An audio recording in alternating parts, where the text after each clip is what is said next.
Welcome to Dollars and Cents, Creating Your Fulfilled Life with Nicole Romito from Private Vista. In this podcast, we draw from years of experience as well as guest specialists to help you create the life you imagine. Join us in this journey as we enlighten and empower you to align your lifestyle to help you achieve your goals with a clear picture of your future. Now, let's get to the show.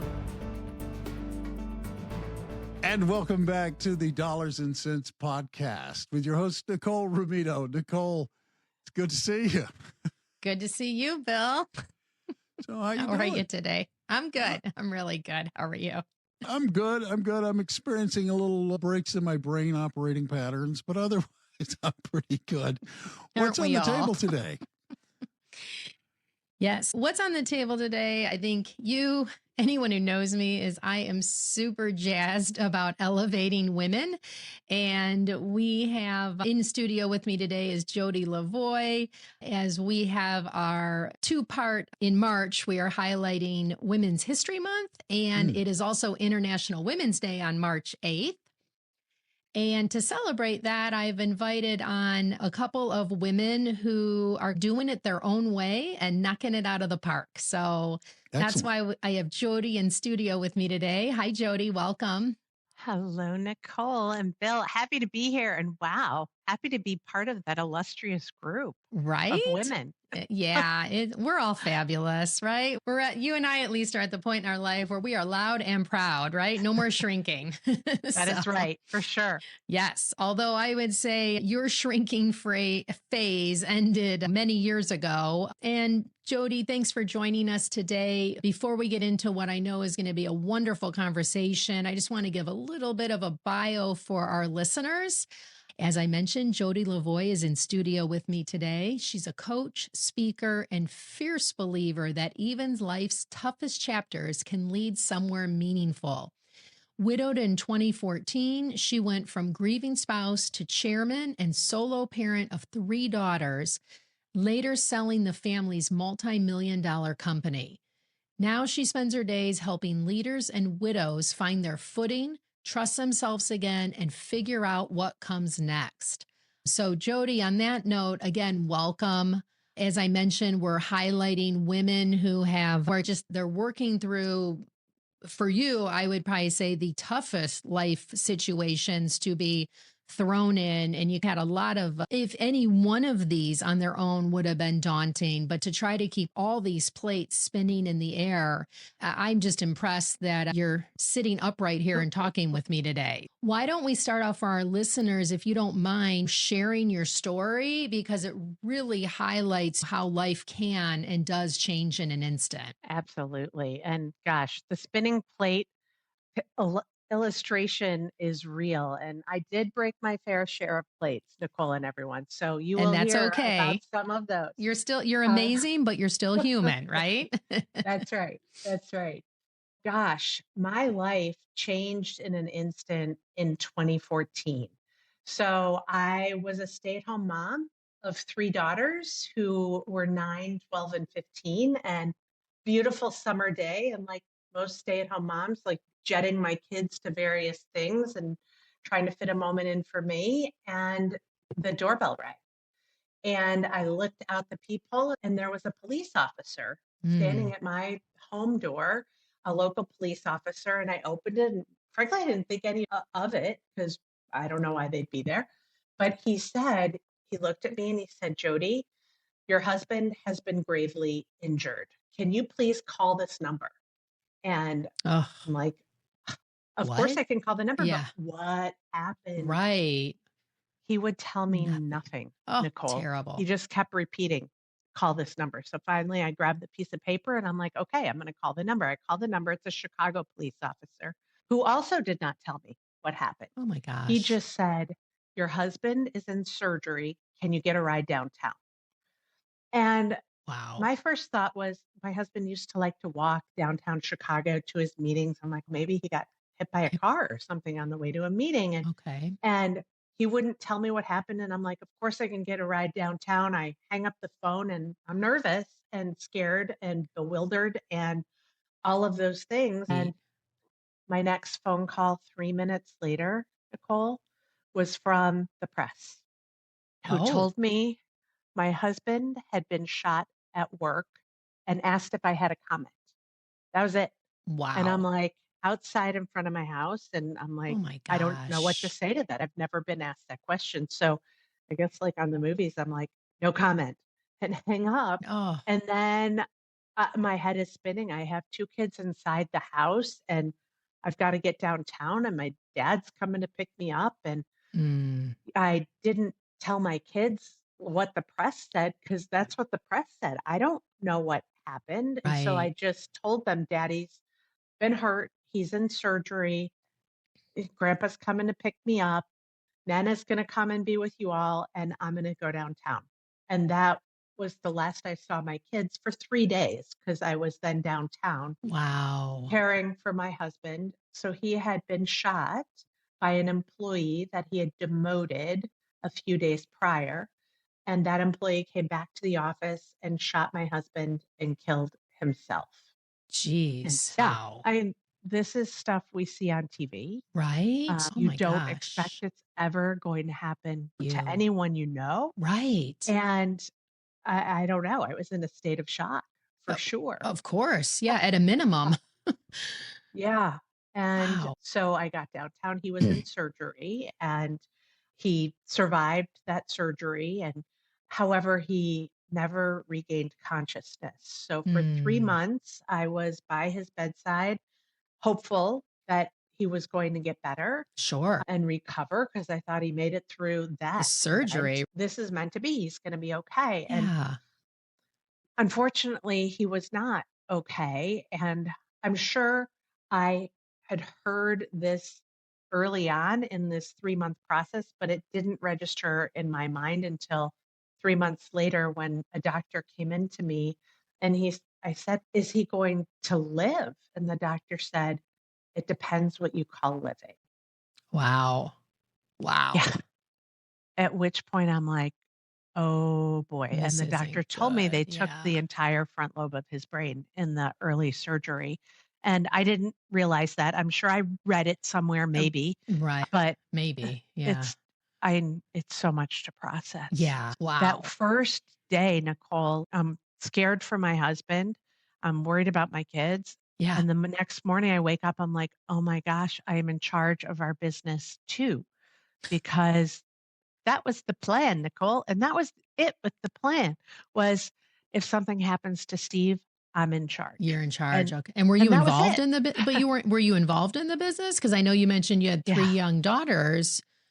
I did. So Okay. early on, so at this point, that was 14 years into the business. So Okay. early on, yes, was involved. I did a little of HR. I did a little bit of marketing. I did a little bit of the books and a little bit Sure. of everything. And then I did take 8 years off to raise our children, but it was our business. So we Right. talked about it all It's the like your time. 4th child. It was our fourth child for sure. Absolutely. And so Yeah. I felt like I knew a lot of the employees. I knew a lot of the customers. Wow. I certainly wasn't an expert by all means or very knowledgeable in the space, in the industry. And we're so fortunate that the team at the company was phenomenal. And they all loved my husband as well and jumped in. Wow. And we were all just working to keep the boat afloat for sure. Absolutely. And did you refresh my memory? Because, like you said, you were staying at home while your daughters were younger.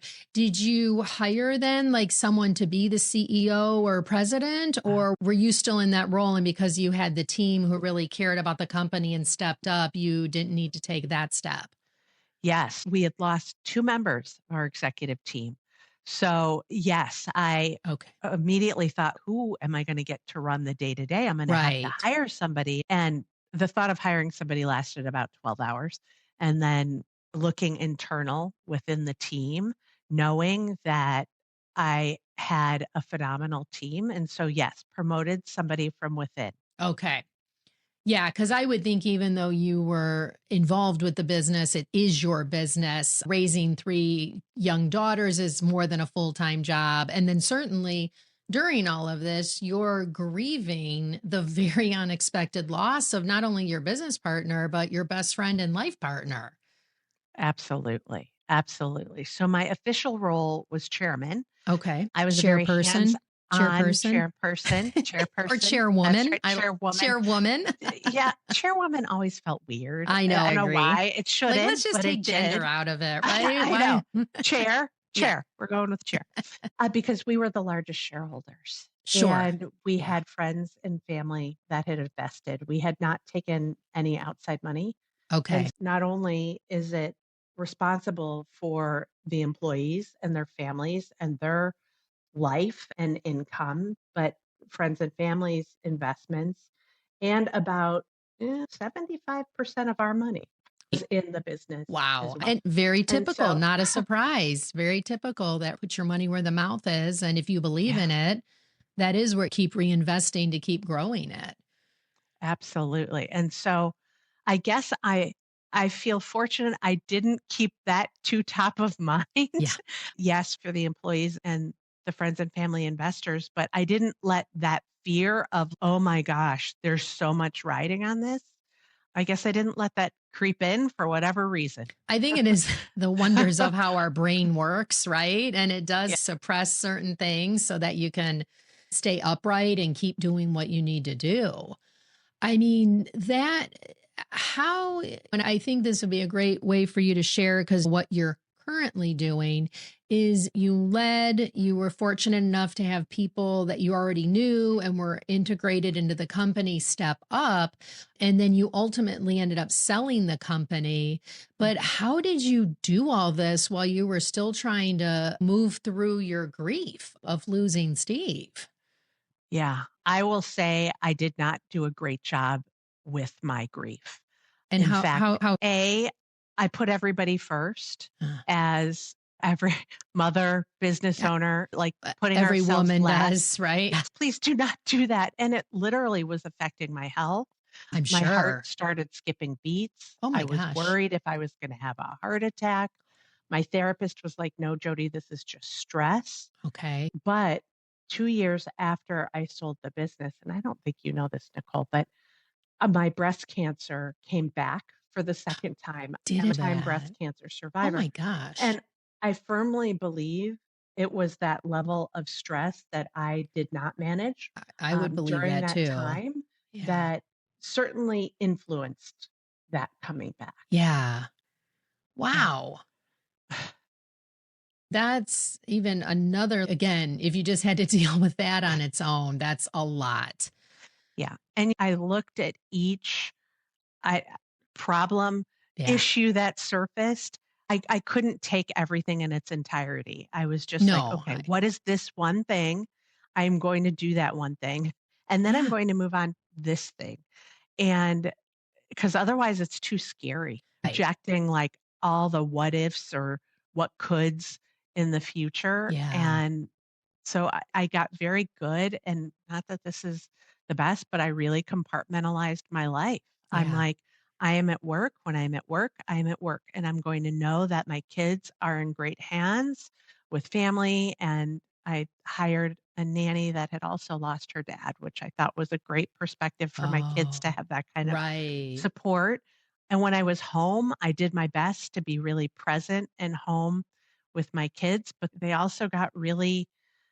were very understanding of the work obligations and other calls. They were understanding of mom can't be at a soccer tournament and a dance competition and drive another kid somewhere else. Like I'm only one person. Right. And not that they were okay with that, because nobody can be okay with that. You want your parents there, but Right. they didn't give me any grief Yeah. about it. They were understanding. Yeah. And That's what the word that came to mind. They understood the situation. Yeah. Maybe yeah, they weren't like, oh, I like it, but they understood. You're only one person. yes. And they stepped up, Nicole. I was a full-time mom. I made lunches. I did all those things and I couldn't do all those things anymore. And you know what? That gave them a lot more independence than they likely would have had. Their pretty comfortable in making decisions. They're a Mm. lot more confident. And I wish none of that would have happened to attribute to that. But that's also a beautiful thing. And I was a little helicopter mommy a bit. So helicopter mommy had to land and Wow. Why don't we talk about too, as you're going through, I think this is a good next question. You were the helicopter mommy. You couldn't be it, even if maybe you wanted to continue doing it. How did you reinvent, or how did your identity shift or change as you were going from really two, I would say, opposite ends of the spectrum of how you're going through life and then certainly parenting and being involved with the company? very much, I guess I identified as a mom and a wife. And Okay. primarily, those were, I guess, my titles. Yeah, And now all of a sudden, there's this whole professional aspect, which was new because I sure. hadn't worked outside of the home for 8 years. And Wow. so Yeah. to be able to call myself a chairman and call myself a business person and to have to build a professional network, I didn't have that. I didn't have a LinkedIn. I didn't have a resume. I didn't Right. have a bio. I had none of that. So I had to build all of that. And the building of the network was really important and helpful. I found other women who were leading companies Yep. and joined a professional group of the in that space. Right. And that was a lifesaver to be able to connect and learn from these other professionals that have done it because I never ran a business. I never sold a business, Hey, never hired a banker. Like I hadn't done any of this stuff. sure. And so to have an outside sounding board was critical. Absolutely. I do find that one of the things I think women do well at is, like you said, creating your network or your community. And I'm sure it's different even when you were doing this 12 years ago than it is today. I know with the younger advisors at Private Vista, it's fascinating and in a good way for me to see that, oh man, they're path to success, it's not quite as uphill as it was when I was doing it. And I would think probably the same would go for if someone was in your situation today versus back in 2014. And I think a big part of it is the sense of community and that women want to collaborate. And generally speaking, we're all like, there's enough seats at the table or there's enough pie to go around. Let's lift everyone up. And I say generally speaking. And there's also men who subscribe to that approach as well. So I'm just highlighting women since we're talking about Women's History Month and International Day. So maybe, Jody, can you share? I know one of the things that you do is you certainly help people process through grief and things like that. We can certainly do one or two things. If you want to share maybe any like key tips or things that maybe things you would have done differently, or things you're like, hey, I did this and it worked, with women who find themselves in your position where it was very sudden, very unexpected, and they really had to pivot with their life identity and how they were living life. Why don't we maybe Yeah. do that? And Yeah, then we sure. can pivot to, I know you also work with, like you said, your other women who are leading businesses or corporate execs. And when they're at the point where they want to pivot and say, I'm getting out of the rat race, how do I do that? Because that's also very jarring. And there is going to be a grieving period in that situation as well. Absolutely. Gosh, your first point was about sudden loss Yes. and what are some suggestions? When it's sudden, you're in shock. So you're not able to process. And so to call on as many professionals Yep. and or supporters in your current orbit, whether that's a person to help manage carpools for your kids. Mm. You've got to start offloading some of those kind of things Okay. for help because it's completely overwhelming, Nicole. Not only, oh my gosh, I'm the solo parent or the solo earner, or I'm now solo. Yeah. And I have to figure out the crush of paperwork and estate things. And maybe now you're managing the money and maybe you weren't doing that before. Right. Or maybe you were paying the bills and now there's this whole investment piece and it can be foreign and it can be scary because your sounding board and just co-decision maker person is not there anymore. Yeah. And so to be able to trust others and call on professionals or friends or that sort of thing is important and can be hard to do Yeah. because again, we like to do it all and we don't want to burden anybody Right. and asking for help in general can Yep. be hard. And Super so I hard. guess you have to ask for help. Yep. And it's okay. It's not And it's not a sign of okay. weakness or failure. Yes. And I keep your time frame tight, meaning try not to worry about, oh my gosh, what does this mean for my future? What does this mean 10 years from now? Focus on this week. Right. And Like maybe I'm saying even maybe 10 this minutes from day. now or Yeah, take it there. Okay, And that's really good advice. yeah. And what if tomorrow you feel like you took a couple steps back? That's That's okay. okay. Because it's not a linear process. Some days are going to be harder than others and give yourself some grace. Mm, It's going to take some time yeah. and that's okay. And it's hard Yeah. and it sucks. Yeah. Yeah. There's no way about it. You just have to hopefully just like overall be moving forward or moving through it. And Yeah. and that's really And all you can Nicole, do. that's a great point because the moving forward piece, because some people will say, well, aren't they over that yet? Or Oh, people, you do not get over this grief. sure. Grief is always going to be a part of you forever. Now, Yeah. the edges will soften. It will not be as sharp and Okay. hard and all consuming as it may be at the very beginning. Okay. But, that person that you lost is forever a part of you. Right. And yeah.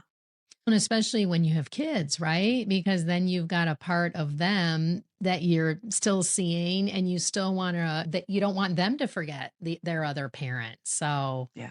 I'm sure that's No. both a blessing and a curse, right? If you see one of the girls maybe do a mannerism that Steve did, or right, it's probably, Yeah. It's always interesting to me when they are, I'll say, calling on their dad. After he passed, and he was cremated, I had some of his cremains put in like a locket, a heart-shaped locket for each of my girls. oh, And so it's interesting the times that they wear it oh, because it's like they want him close. yeah, I need And dad with me for this Mhm. interview or this test or whatever, or just want him by me. Wow. Oh, that's Yeah. so sweet. So sweet. Ah, Jody, I could talk to you all day. I do want to say thank you so much, not only for giving us your time, but just willing to be so open and vulnerable with sharing your story and your personal experience. I do find, at least for me personally, I always learn more. And when people share their personal story, it sticks with me versus like some kind of case study. So I appreciate you doing that to be able to share your experience and help any of our listeners who find themselves in the same situation you were. Absolutely. If anyone does want to get in touch with you, what is the best way to do so? You could reach out to me. I'm on LinkedIn Okay. with my name, Jody LaVoie. Okay. And I also have a website, Oh, widowsintheworkplace.com and thegriefcompany.com. Find me there. perfect. Thank you. Wow. Yeah. I just want to add my own personal thank you, Jody, for coming on. Your story is a very impressive story. And I was very much moved by it. I don't think that people understand the impact that sudden, abrupt change can have on people's lives. And there are two ways you can go. One way, it can destroy you. And the other way, which is clearly the way you chose, is that you chose the path of rebuilding and redirecting and making an adaptation to move in a positive direction. And you've clearly done so and it's very admirable. And thank you for sharing your story. Appreciate it. Yeah. Thank you, Bill. I appreciate it. It's really something. Well, we've got the contact details of Jody out of the way, Nicole. So how do we reach you if we want to have a contact with you? Sure. You can do that on our website, myprivatevista.com. There's a contact us button on the homepage, and you just put in your information there, and either I or one of my fabulous colleagues will be in touch with you, or you can call us at 312-831-4370. Terrific. Thanks, Nicole. And for those of you who are listening who are not subscribers, the easiest thing you can do right now is just reach out and hit the follow button. Yes. Become a subscriber. Because as a subscriber, you will be automatically notified every time Nicole drops a new episode of the podcast. You can give that a listen. Give it a like as well. Let people know you like the podcast. We'd appreciate that. Until next time, I'm Bill Tucker. On behalf of Nicole and everybody at My Private Vista, thank you for taking the time to listen. And we'll catch you next time. Thank you for listening to the Dollars and Cents Creating Your Fulfilled Life with Nicole Romito, sponsored by Private Vista. Visit our website at www.myprivatevista.com or give us a call at 312-831-4370. And don't forget to click the follow button to be notified when new episodes become available.